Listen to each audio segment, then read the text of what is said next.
असो, पहिल्या दिवशी कीर्तन घ्यायचं म्हणलं की कीर्तनकाराला असं वाटतं की आपल्या प्रतिष्ठेचा थोडा धक्का बसतो काय जमा, बरोबर आहे का नाही? पहिल्या दिवशी कीर्तनकार नाहीच म्हणतो.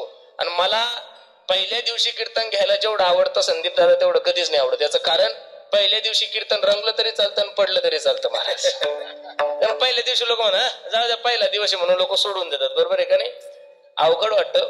कधी कधी बरेचसे कीर्तनकार बोलता बोलता मला म्हणतात महाराज एवढं सुंदर वातावरण होतं ना, एवढी सुंदर माईक सिस्टीम होती, एवढे चांगले वादक होते, एवढे चांगलं सगळं, पण खरं सांगू का त्या गायकांनी कीर्तन पाडलं हो माझं. काय म्हणतात लोक, तू एवढा कच्चा कीर्तनकार आहे की गायकानं तुझं कीर्तन पाडावं? एवढं कच्चं नसावं महाराज.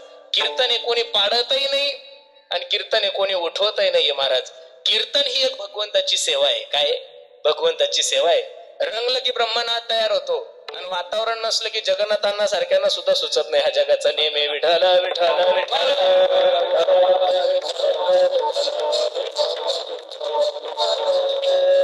खूप गोड नियोजन तुम्ही सर्व मंडळींनी केलं. एलम वस्तीकर मंडळी सर्व, काय गावाचं नाव आपल्या? चांदेगाव, बरोबर आहे का नाही? सर्व पंचक्रोशी मिळून हा भव्य दिव्य स्वरूपाचा पंचमदिनी अखंड हरिनाम सप्ताह आणि त्यामधील पहिल्या दिवसाची सेवा सर्वच महाराज मंडळी कोण सर्वच आमच्या बंधूंकडून सर्व ही सेवा तुमच्याकडे आलेली आहे, माझ्याकडे आलेली आहे. अगदी थोड्या वेळामध्ये या अभंगाची पार्श्वभूमी, या अभंगाची भूमिका मला तुम्हाला सर्व मंडळी समोर ठेवायची. आपण पुण्यवान आहोत, आपण भाग्यवान आहोत की एका थोर महात्म्याची सेवा करण्याचा योग तुमच्या आणि माझ्या जीवनामध्ये प्राप्त झाला. लक्ष देऊन ऐका. साधूची सेवा जीवनामध्ये होण्यासाठी माणसाचं अनेक जन्माचं पुण्य असावं लागतं. एका जन्माच्या पुण्याने कसं शक्य होईल? तुकोबराय सांगतात, तुका म्हणे होता ठेवा तो या भावा संत दर्शने ह्या लाभ पद्मनाभ जोडीला. भगवंताची सेवा जीवनामध्ये प्राप्त होण्यासाठी, साधूची सेवा जीवनामध्ये प्राप्त होण्यासाठी अनेक जन्माचा पुण्याचा ठेवा असावा. तेव्हा कुठे ही गोष्ट जीवनामध्ये प्राप्त होती. आपण पुण्यवान आहात की नारंगिरी बाबांच्या पुण्यतिथी उत्सवानिमित्त आपण सर्व मंडळी इथे उपस्थित आहोत. तुकोबरायचा बीजेचा उत्सव सुद्धा आहे आणि नारंगिरी बाबाच्या पुण्यतिथी सुद्धा निमित्त हा भव्य देवी पंचमदिनी अखंड हरिनाम सप्ताह. मी नेहमी सांगत असतो, मानवी देहाला जन्माला आल्यानंतर माणसाकडून काही उत्सव घडले पाहिजेत गुरुजी. त्यामध्ये पहिला उत्सव माणसाच्या जीवनात देवाचा घडला पाहिजे. कोणाचा घडला पाहिजे? देवाचा उत्सव. का देवाचा उत्सव साजरा करायचं कारण असं आहे, जेने हा जीव दिला दान तयाचे करीन चिंतन जगत जीवन नारायण गायन गुण तयाचे. लक्ष देऊन ऐका. ज्या विश्व मालकाने तुम्हाला या विश्वामध्ये जन्माला घातलंय, ज्या जगाच्या मालकाने तुम्हाला या मृत्यू लोकांमध्ये जन्माला घातलंय, त्या जगाच्या मालकाच्या उपकारातून ऋणी होण्यासाठी आपण गोकुळाष्टमी साजरी करतो. एक आपण रामनवमी साजरी करतोय. दोन आपण दत्त जयंती साजरी करतोय. आपण वामन जयंती साजरी करतोय. आपण नरसिंह जयंती साजरी करतोय. लक्ष देऊन ऐका. देवाचा उत्सव तुमच्याही जीवनामध्ये नाही घडला, देवाचा उत्सव माझ्याही जीवनामध्ये नाही घडला तर देव नाराज होत नाहीये. पण मानवी देहाला जन्माला आलेल्या प्रत्येक माणसाकडून साधूचा उत्सव घडला पाहिजे. देवाचं वाक्य किती गोड बोलतोय देव पहा. मैं संतन को दास संत मेरे मुकुट मनी. अहो मी संतांचा दास आहे. कोण आहे? मी संतांचा दास आहे आणि संत माझे मुकुटमणी आहे. म्हणून साधूचा उत्सव केला, भक्ताचा उत्सव केला की देव असा गदगद गदगद गदगद होतो. इथं जेवढ्या काही माझ्या आई बहिणी बसले मायानो, आपल्या भागामध्ये एक परंपरा आहे सुवासनी जेव घालायची, हाय ना माया हो? त्याच्यामध्ये दोन प्रकार आहे. एक सौभाग्यवती माईला सुद्धा जेव घालतात एक, आणि छोट्या छोट्या शाळेतल्या मुली जेव घालतात त्याला सुद्धा काय म्हणतात? सुवासनी जेवण घालतात. एका सावकाराच्या बायकोने सुवासनीचं जेवण ठेवलंय महाराज. आज श्रीमंत बाई होती, 10-20 हजाराचा काय घेतला? शालू घेतलेला आहे. आणि ज्या 5 मेन सुवासनी आहे त्यांना जेवायला बरोबर सुंदर असे चांदीचे ताटे, 56 प्रकारचा भोग आहे. आणि एक माय माऊली तिच्या लेकराला घेऊन जेवायला आली. काय आली? जेवायला घेऊन आली. नैवेद्य वाढायच्या अगोदर, पूजा होण्याच्या अगोदर तिच्या लेकरानं काय केलं? टोपल्यातलं एक गुलाबजाम घेतला आणि तोंडात घातला. त्या सावकाराच्या बायकोने विचार केला सुवासनीचं जेवण आहे आणि या पोरानं गुलाबजाम उष्ट केले, 2 त्याच्या थोपाटी ठेवून दिले आणि त्याच्या हाताला पकडलं, कुठं नेऊन घातलं? त्याला घराच्या बाहेर टाकलं. खरं सांगा, आता 9 महिने 9 दिवस एखाद्या माय माऊलीनं आपल्या लेकराला गर्भात वागवलंय, तळ हाताच्या फोडासारखं जपलंय आणि एका गुलाबजाम साठी जर ती बाई त्याच्या 2 तोंडात मारत असेल तर त्या बाईनं सोन्याचं तरी ताट घातलं आणि 56 नाही 200 प्रकारचे जरी आयटम केले तरी ती माय माऊली तिचे जेवल गाव. आणि जी जेवल ती तिची सख्खी माय समजायची का? नाही ना. आणि मग याच्या उलट समजा सुवासनीचं जेवण ठेवलंय सुंदर असं, ते 5 वर्षाचं लेकरू त्या माय माऊली सोबत आलंय, तिनं सुवासनीला नंतर जेव घातलं, पहिलं त्या 7 वर्षाच्या लेकराला 5 वर्षाच्या लेकराला आपल्या मांडीवर बसवलं, त्याच्या गालावून हात फिरवले आणि त्या टोपल्यातले 2 गुलाबजाम त्या लेकराला खाऊ घातले. खरं सांगा, पोराचं पोट भरल्यानंतर आईला जेव घालायची गरज आहे का हो? अजिबात नाही ना. कारण पोराचं पोट भरलं रे भरलं की आई आपोआप, आईचं पोट काय होतं, तुका म्हणे देवा आणि त्यांची केली पावे. लेकराला जेव घातलं की आईला आपोआप तृप्तीचा ढेकर येतो. तसं साधूचा उत्सव केला, भक्ताचा उत्सव केला, संताचा उत्सव केला की देव आपोआप तृप्त होतो. म्हणून साधूचा उत्सव जीवावर जरी आला तरी केल्याशिवाय राहायचं नाहीये. मी बोलतो असं नाही, प्रमाण महाराजांचं पहा. देव सारावे परते संग पूजावे आरते, ओ संग पूजावे आरते, संग पूजावे आरते.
संत पूजावे अर्थे. देवाची पूजा करत असाल तुम्ही, देवाला नैवेद्य दाखवत असाल आणि एखादा महात्मा जर तुमच्या दारात आलाय तर शास्त्र असं सांगताय, तुकोबराय असं सांगतायत की देवाची पूजा बाजूला ठेवा आणि त्या साधूची सेवा करा. तुका म्हणे देवा त्यांची केली पावे सेवा.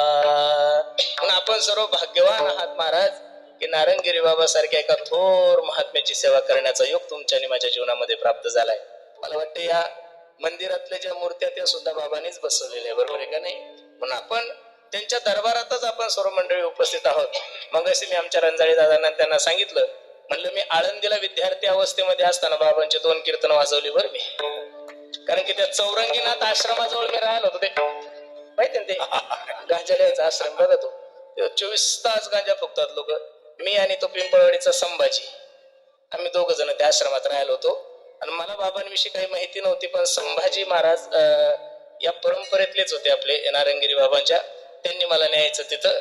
मी 2 कीर्तन बाबाशी वाजवले. पुण्य आहे. आणि आज पुण्यतिथीचा सुद्धा योग माझ्या जीवनामध्ये प्राप्त झालाय. अगदी गोड अभंग मी तुम्हा सर्व मायबापांच्या सेवेसाठी घेतलाय. आमच्या वारकरी संप्रदायाच्या काही परंपरा आहे, त्यामध्ये काही लिखित परंपरा आहे, काही अलिखित परंपरा आहे. त्यामधला हा अलिखित परंपरेतला नियम आहे की पहिल्या दिवशी कीर्तनकाराने नामपर अभंग घ्यावा. हे काही गाथ्यामध्ये वर्णन केलेलं नाहीये, हे काही भागवतात वर्णन केलेलं नाहीये, हे काही ज्ञानेश्वरीमध्ये सुद्धा वर्णन केलेलं नाहीये. पण पूर्वी जे महात्मे आहे, ज्यांनी या वारकरी संप्रदायाची धुरा सांभाळली, अशा थोर महात्म्याने जी परंपरा घालून दिली, तिन्हीची पंथे चालू जाता. मार्ग दावून गेले आधी दयानिधी, त्यांनी जी परंपरा घालून दिली की पहिल्या दिवशी नामपर अभंग कीर्तनकाराने घ्यावा. म्हणून अगदी गोड अभंग मी तुम्हा सर्व मायबापांच्या सेवेसाठी घेतलाय. आणि अभंग जरी मोठा असला तरी आपल्याला खूप छोटा करून तुमच्या समोर सांगायचा आहे, बरोबर आहे का नाही? ऐका, मानवी देहाची सर्वात मोठी भ्रांती ही आहे, लक्ष देऊन ऐका. मानवी देहाची सर्वात मोठी भ्रांती ही आहे की मनुष्य चिंतन करण्यापेक्षा चिंता जास्त करतो. काय करतो?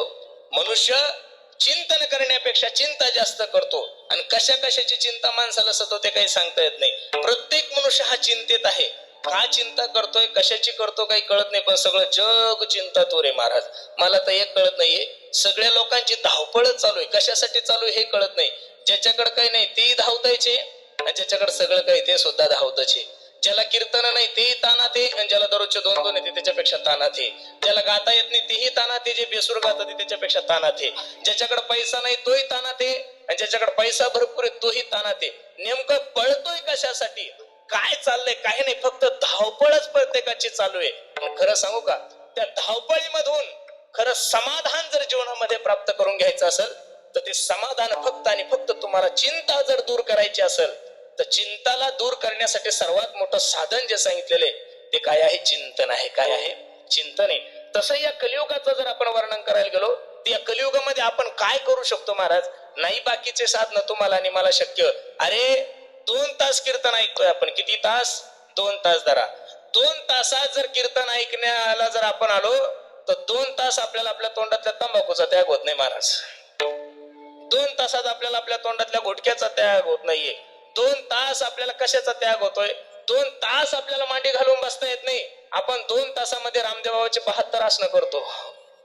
मग आपल्याला काय काम क्रोध अधिक विकारावर विजय मिळवणार आहे आपण? शास्त्र सांगतोय काम सोडा, क्रोध सोडा, लोभ सोडा. अरे साधे साधे व्यसन तुमच्याने माझ्या जीवनातून सुटत नाही, काम क्रोध अधिक विकारावर काय विजय मिळवणार आहे? शास्त्रकारांनी खूप गोड वर्णन केलं. हे बघा, सर्वांना सर्व सोडून जंगलात जाण्याची गरज नाही. 1. सर्वांना साधूही बनण्याची गरज नाही. 2. कोणाला ब्रह्मचारी राहण्याची गरज नाही. 3. कोणाला संन्यासही घेण्याची गरज नाहीये. 3. एक उदाहरण शास्त्रकारांनी दिलं. गवळणीने स्वधर्माचा त्याग नाही केलेला. गवळणीने घराचा त्याग केला नाही, सासू सासऱ्याचा त्याग केला नाही, नवऱ्याचा त्याग केला नाही, लेकरा बाळाचा त्याग केला नाही, तरी सुद्धा गवळणी भगवंताला प्राप्त करू शकले. याचं कारण असं, सोडून जंगलात जाण्याची गरज नाहीये. सर्वांना स्वधर्माचा त्यागही करायचा नाहीये. घरी बसून देवाचं चिंतन करायचंय महाराज. पण कसं शक्य आहे? कलियुगामध्ये माणसाची आयुष्य मर्यादा खूप कमी आहे. अल्प आयुष्य मानव देह शतगणिले ते अर्धरात्र खाये, मध्ये बालत्व पीडा रोग क्षय काय भजनाशी उरले ते पाहे का. तुम्ही तुमच्या जीवनाची वजाबाकी करा. 100 वर्षाचा आयुष्य दादा, तुम्हाला किती वर्षाचा आयुष्य? 100 मधले 50 झोपेत गेले, खाली किती उरले? बोला गड्यावर लाजू नका. किती उरले डॉक्टर साहेब? 50. 50 मधले 10 वर्ष बालपणात गेले, खाली किती उरले? 40ले 20 वर्ष शिक्षणात गेले, खाली किती उरले? शिक्षण झालं, नोकऱ्याने 5 वर्ष पुरी पाण्यात गेले, खाली किती उरले? बावळे लोक, रंजाळे बाबा, अहो शनिवारचे सुद्धा उपवास करायला लागले बायकासाठी. बरं कोणता देव बायको दिली एवढी ताक्कल बायत का नाही? आता ते जन्माला येतानाच ब्रह्मचारी त्याला बायको मागतात, म्हणजे लटकते रे ना रे. अरे बायको जर मागायची तर कमीत कमी भगवान श्रीकृष्णाला मागा, त्या बापाची PhD झालेली त्या विषयामध्ये. हनुमंताला बायको मागून कसं जमल? अहो काही भद्रा मारुतीला पायी चालले हो, उघडे जरी गेले तरी बायको भेटणार नाही. उघडे जरी गेले तरी बायको भेटणार नाही. हे 10 वर्ष पोराव. हे बघा, मी तुमचा मित्र आहे. मी तुमचा युट्यूब फ्रेंड आहे, फेसबुक फ्रेंड आहे. मी तुम्हाला नारदाच्या का देऊन सांगतो, आता तुम्ही लग्नाचे स्वप्न पाहू अजिबात नाही. कारण सर्वे जर केला तर 100 पोरं झालेले आणि 40 पोरं. 100 पोरं आणि 40 पोरी, 60 जण वेटिंगवर आहे. आता कसं करायचं? अजिबात नाही महाराज. मी गुरुजी मी जन्माला येताना प्रारब्ध संघ घेऊन आलेलो आहे. मी असं कोणती गोष्ट हातात घेतली रंजाई बाबा ती झाली नाही असं अजून मला आठवत नाही. मी किती अवघड गोष्ट हातात घेऊ द्या, कितीही अवघड गोष्ट घेऊ द्या, ती गोष्ट हातात घेतली की ज्ञानोबराच्या कृपेने ती परिपूर्ण होणारच महाराज. पण एक गोष्ट माझ्याकडून परिपूर्ण होतच नाहीये. कोणाचीच सोयरीक महाराज झाल्यापासून अजून झाली नाही महाराज. बाबा बाबा बाबा बाबा बाबा एवढं अवघड झालंय मार्केटमध्ये. सचिन भाऊ तुम्हाला काय सांगा, पोरगी 1 पट शायनी तर माझी 1.5 पट शायनी झालेली. कठीण तळा झालाय. मी इनोवा घेऊन गेलो, फॉर्च्युनर घेऊन गेलो, पण अजून काही एकही तळा आपल्याकडून जमला. आपण त्या भानगडीत सोडून दिल्या. खाली 15 वर्ष राहिले तुमच्याकडे. किती राहिले? 15तले 3 कोरोनात गेले. खाली किती उरले? आता 12 वर्षात तुम्ही काय काय करू शकता महाराज? सर्व गोष्टीची गॅरंटी घेता येईल. हा माईक घेण्यासाठीचा या माईकची गॅरंटी आहे.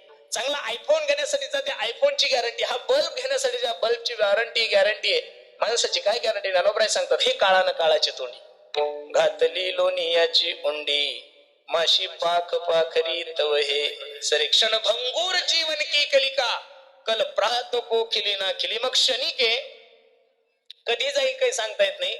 मग एवढ्या कमी कालावधीमध्ये आम्ही काय करायचं?